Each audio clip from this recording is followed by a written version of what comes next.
आज हम basic chemistry का कुछ पार्ट देखने वाले हैं। हमको आयनिक यौगिक लिखने में बहुत दिक्कत होती है। तो यदि आपको आयनिक यौगिक लिखने में दिक्कत होती है तो आप कुछ आयन के प्रकार याद कर लीजिए और आयन से यौगिक कैसे लिखा जाता है आप बहुत आसानी से समझ जाएंगे। आज हम इस वीडियो में यही देखेंगे कि आयन से यौगिक किस प्रकार से लिखते हैं। तो आयन से यौगिक लिखने के लिए सबसे पहले हमें जानना होगा कि आयन क्या होते हैं और आयन किस प्रकार से लिखे जाते हैं, आयन कौन कौन से होते हैं। तो हम देखते हैं कि आयन क्या होते हैं। आयन जिस पर कोई चार्ज हो, जिस पर कोई आवेश हो, चाहे प्लस का आवेश हो, अगर प्लस का आवेश होगा तो धनायन कहलाएगा, कटायन कहलाएगा। अगर माइनस का आवेश होगा तो वो ऋणायन कहलाएगा या अनायन कहलाएगा। धनायन कब बनते हैं? जब कोई परमाणु इलेक्ट्रॉन का त्याग करता है। जब इलेक्ट्रॉन को त्याग करेगा तो उस पर प्लस चार्ज आएगा, क्योंकि जब इलेक्ट्रॉन निकलेगा तो प्रोटॉन की संख्या इलेक्ट्रॉन से ज़्यादा हो जाएगी और जब प्रोटॉन की संख्या इलेक्ट्रॉन से ज़्यादा होगी तो उतने ही प्लस चार्ज यहाँ पर आ जाएंगे। माइनस का चार्ज कब आता है? ऋणायन कब बनते हैं? जब किसी परमाणु में इलेक्ट्रॉन जुड़ते हैं। अगर इलेक्ट्रॉन जुड़ेगा, इलेक्ट्रॉन ग्रहण करेगा तो उसमें इलेक्ट्रॉन की संख्या प्रोटॉन से ज़्यादा हो जाएगी और जब इलेक्ट्रॉन की संख्या प्रोटॉन से ज़्यादा हो जाएगी तो क्या होगा? माइनस चार्ज आ जाएगा। यानी धनायन में क्या होगा? धनायन में प्रोटॉन की संख्या इलेक्ट्रॉन से ज़्यादा होती है और जबकि ऋणायन में इलेक्ट्रॉन की संख्या प्रोटॉन से ज़्यादा होती है। इस प्रकार से आप समझ सकते हैं। जैसे एग्जाम्पल हमने लिया है, कोई परमाणु बी है, परमाणु से जितने एन इलेक्ट्रॉन निकले तो इस पर एन प्लस चार्ज आएगा। कोई परमाणु ये है, उसमें एन इलेक्ट्रॉन जुड़े तो उस पर एन माइनस चार्ज आएगा। जितने इलेक्ट्रॉन जुड़ेंगे उतने ही माइनस चार्ज आएंगे, जितने ही इलेक्ट्रॉन निकलेंगे उतने ही प्लस चार्ज आएंगे। तो इस बात का ध्यान रखिएगा। एग्जाम्पल हमने लिया है, जैसे सोडियम से एक इलेक्ट्रॉन निकलता है तो एक प्लस चार्ज आया। यहाँ देखिए, इसके पास 11 इलेक्ट्रॉन थे और बचे कितने? 10 इलेक्ट्रॉन। प्रोटॉन तो वही रहेंगे क्योंकि प्रोटॉन बदलते नहीं हैं। प्रोटॉन नाभिक में होते हैं, ना ही ये आ सकते हैं ना ही जा सकते हैं, इसलिए जितने प्रोटॉन थे उतने ही रहेंगे। तो आप इसको देखोगे, कुल मिला के आपको मिलेगा यहाँ पे प्लस का एक चार्ज, क्योंकि आप जानते हैं इलेक्ट्रॉन पर माइनस का चार्ज होता है और प्रोटॉन पर प्लस का चार्ज होता है। तो इस प्रकार से हमने एग्जांपल लिया, क्लोरीन एक इलेक्ट्रॉन लेकर के एक माइनस चार्ज बनाता है, क्लोराइड आयन बनाता है। कैल्शियम 2 इलेक्ट्रॉन देकर कैल्शियम आयन बनाता है। ऑक्सीजन 2 इलेक्ट्रॉन दे करके ऑक्साइड आयन बनाता है। ऑक्सीजन 2 इलेक्ट्रॉन ले करके ऑक्साइड आयन बनाता है। एल्युमिनियम 3 इलेक्ट्रॉन दे करके एल्युमिनियम आयन बनाता है। और जो नाइट्रोजन होता है 3 इलेक्ट्रॉन ले करके जो है नाइट्राइड आयन बनाता है, ये है ना। तो इस प्रकार से आप समझ सकते हैं। हमने कुछ एग्जाम्पल लिए हैं कुछ धनायन के। धनायन जैसे कि हाइड्रोजन आयन है, जैसे कि लिथियम आयन है, जैसे कि सोडियम आयन है, जैसे कि पोटेशियम आयन है, जैसे कि रुबिडियम आयन है, जैसे कि बेरिलियम आयन है, मैग्नीशियम आयन है। इस पर आपको देखना है कि कैसे लिखा जाता है, उस पर चार्ज कितना होता है। कैल्शियम आयन है, बेरियम आयन है, फेरस आयन है, फेरिक आयन है। फेरस फेरिक में ध्यान देना है, जिस पर ज़्यादा चार्ज है +2 वाला, उसमें लास्ट और उसके जिस पर ज़्यादा चार्ज होगा, जैसे +3 है, उसके लास्ट में इक आएगा और जिसके पर कम चार्ज है उस पर अस आएगा। तो फेरस फेरिक से इसी प्रकार से क्यूप्रस है, क्यूप्रस पर +1 है और क्यूप्रिक पर +2 है। तो जिस पर ज़्यादा चार्ज होगा वहाँ पर इक आएगा और जहाँ कम चार्ज होगा उनके अंत में अस आएगा। एल्युमिनियम आयन है, गोल्ड आयन है, सिल्वर आयन है, मर्क्यूरी आयन है, अमोनियम आयन है। तो ये सब आप देख सकते हैं, इनको याद कर लीजिए। कुछ हमने लिए हैं, सभी नहीं लिए हैं, जिनसे आपका काम चल जाएगा। और ज़्यादा के लिए आप बहुत सारे आयन लिखिए, उनको याद करिए। हाइड्राइड आयन कैसा होता है? इस माइनस होता है। परऑक्साइड आयन O-1 होता है। ऑक्साइड आयन ऑक्सीजन O-2 होता है। सल्फाइड आयन S-2 होता है। नाइट्रेट NO3 1- होता है। सल्फेट क्या होता है? SO4 2- होता है। लेकिन बाई सल्फेट क्या होता है?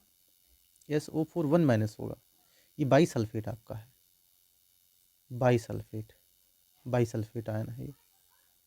इसी प्रकार से कार्बोनेट CO3 2-, लेकिन बाई कार्बोनेट CO3 1- ये बाई कार्बोनेट हो जाएगा, है ना। फास्फेट है, फ्लोराइड आयन है, क्लोराइड आयन है, ब्रोमाइड आयन है, आयोडाइड आयन है। ये आपका आयोडाइड आयन है। इसी प्रकार से देख सकते हैं आप acetate ion CH3COO। Oxalate ion ऑक्जेलिकम से बना हुआ है। फॉर्मेट आयन फॉर्मिकम से बना हुआ है। हमने बाकी वो जो ऊपर लिखे थे हमने bicarbonate ion, bisulphate ion, मैग्नीट आयन है, क्रोमेट आयन है, ये सब आपके कुछ ऋणायन हैं। अब इनसे हम कैसे यौगिक लिखते हैं ये देखेंगे। यौगिक जब भी लिखें तो सबसे पहले आप देख लीजिए आवेश कितना है। जैसे सोडियम सल्फेट आपको लिखना है तो सोडियम Na+ होता है, सल्फेट क्या होता है SO4 2 माइनस होता है। तो इस पर -2, इस पर +1। हमको आवेश बराबर करना है। आवेश बराबर करने के लिए हमें सोडियम के 2 अणु लेने पड़ेंगे। सोडियम के 2 अणु लेंगे और सल्फेट के 1 ही लेंगे, तभी जाकर के ये बराबर होगा और यौगिक हम लिख पाएंगे। पोटेशियम एसीटेट, देखो यहाँ दोनों के आवेश बराबर हैं, प्लस यहाँ +1 यहाँ -1, तो जब बराबर हो तो उसको वैसे ही लिख दो। हमने ब्रैकेट में क्यों लिखा, इसलिए लिखा क्योंकि इसमें परमाणु की संख्या, एसीटेट में परमाणु की संख्या ज़्यादा थी, एक से ज़्यादा थी, इसलिए उसको हमने ब्रैकेट में लिखा, है ना। कैल्शियम सल्फेट लिखना है। कैल्शियम देखो +2 है और -2 है, तो दोनों पर आवेश बराबर हैं, तो दोनों को ऐसे ही लिख देंगे Ca और SO4, क्योंकि जो यौगिक होते हैं उन पर कोई आवेश नहीं होता है। तो यौगिक को उदासीन बनाने के लिए, दोनों आयनों पर आवेश बराबर करने के लिए हम आवेशों की संख्या बढ़ा देते हैं, यानी कि आयनों की संख्या बढ़ा देते हैं।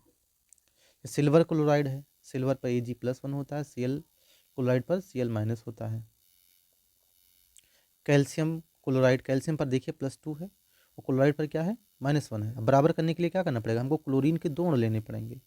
तो हमने क्या लिखा, कैल्शियम 1 ही लिखा और Cl 2 लिख दिया, CaCl2 हो गया आपका। तो ये कैल्शियम क्लोराइड हो गया। अमोनियम क्लोराइड देखिए, अमोनियम पर +1 और क्लोराइड पर -1, तो बराबर होते हैं इस पर, तो इसमें हमने इसको ऐसे ही लिख दिया NH4 अमोनियम है और Cl क्या है, क्लोराइड आयन है, तो अमोनियम क्लोराइड इसका नाम हो गया। इस प्रकार से देखिए एल्यूमिनियम नाइट्रेट, एल्यूमिनियम पर +3 होता है और नाइट्रेट पर -1 होता है।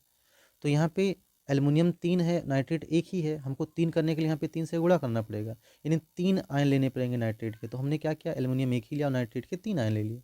जब एक से ज़्यादा परमाणु होते हैं तो हम उसको ब्रैकेट में लिखते हैं। इस प्रकार से क्यूप्रिक सल्फेट है ना, क्यूप्रिक पर कितना होता है, +2 होता है। क्यूप्रिक क्या होता है, Cu+2 और सल्फेट -2, दोनों के आवेश बराबर हैं, तो हमको इससे लिख देंगे CuSO4। तो आप देखिए इन सभी आयनों में कितने आवेश आवेश होते हैं, इनको 2-4 बार लिख करके अभ्यास करिए, प्रैक्टिस कीजिए और यौगिक लिखना सीखिए। फिर आप क्या कर पाएंगे, क्लास 10th में तो रिएक्शन संतुलित करने के लिए दी जाती है, इसमें नाम लिख करके दे दिया जाता है। क्लास 12th के बोर्ड एग्ज़ाम में आप में जो विलेन चैप्टर है उसमें नाम दे दिया जाता है, या मोलरता पूछी जाती है, सांद्रता पूछी जाती है, तो वहाँ नाम लिख दिया जाता है। आपको सूत्र पता होना चाहिए, तभी आप अणुभार निकाल पाओ। अमोनियम फास्फेट लिखो, या अमोनियम फास्फेट का सूत्र क्या होता है, या अमोनियम फास्फेट के सूत्र की आपको ज़रूरत है। अमोनियम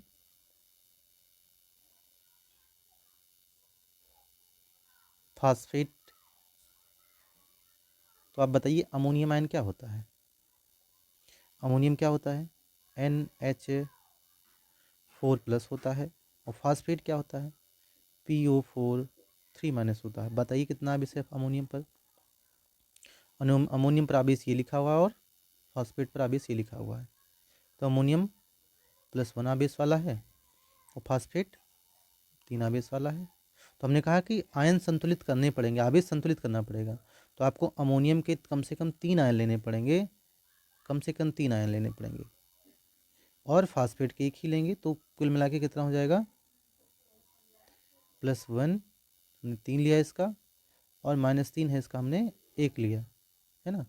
तो अमोनियम के हमने 3 आयन लिए और फास्फेट के हमने 1 आयन लिए। इसको जब एक साथ लिखेंगे तो क्या लिखेंगे, NH4, यानी अमोनियम के कितने आयन लिए, 3। अब ज़्यादा परमाणु है तो हम क्या करेंगे, ब्रैकेट में लिख करके फिर लिखेंगे इसको, NH4 का होल थ्राइस और PO4, ये आपका अमोनियम फास्फेट हो गया। इसे आपको लिखना है पोटेशियम डाइक्रोमेट, आपको लिखना है पोटेशियम डाइक्रोमेट, पोटेशियम डाइक्रोमेट लिखना है आपको, है ना।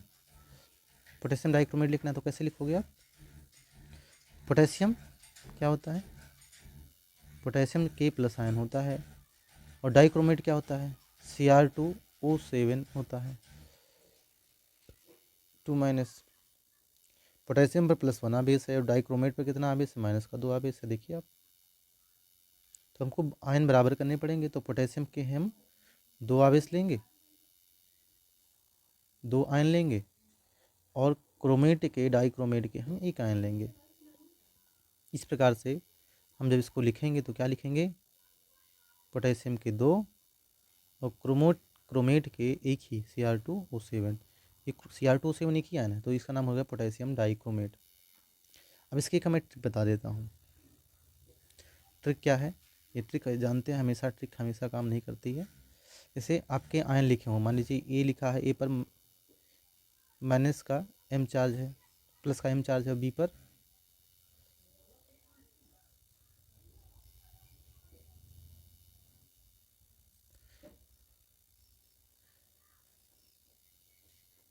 मान लीजिए एनायन कोई है उस पर माइनस ए चार्ज है, और धनायन है कोई उस पर प्लस का बी चार्ज है। तो इसका जब योगी लिखें तो ऋणावेश के आयन जो है वो धनावेश के साथ लिखें, और धनावेश के आयन जो है वो ऋणावेश के साथ लिखें। मतलब क्या होगा, ये लिखेंगे हम बी के साथ में हम ए के आवेश कितने n है, और जब हम ये लिखेंगे तो ये के साथ में हम बी के आवेश लिखेंगे, कितना है वो m है। तो इस प्रकार से लिखेंगे। एग्जाम्पल देखिए, इसे आपको लिखना है कैल्शियम क्लोराइड, आपको लिखना है कैल्शियम क्लोराइड ना। तो कैल्शियम क्या है, Ca+2 है, और क्लोराइड क्या है, Cl- है। देखिए कैल्शियम पर +2 आवेश है और क्लोराइड पर -1 है, तो कैल्शियम का आवेश जो है वो क्लोराइड के साथ जाएगा, और क्लोराइड का आवेश कैल्शियम के साथ, तो कैल्शियम 1 लिखा जाएगा, क्लोराइड जो है 2 लिखा जाएगा, Cl2। तो इस प्रकार से आप लिख सकते हैं। वीडियो अच्छा लगे तो लाइक करें, शेयर करें अपने उन मित्रों के साथ जो पढ़ना चाहते हैं और जानना चाहते हैं। पढ़ते रहिए, स्वस्थ रहिए, मस्त रहिए। वीडियो देखने के लिए बहुत बहुत धन्यवाद।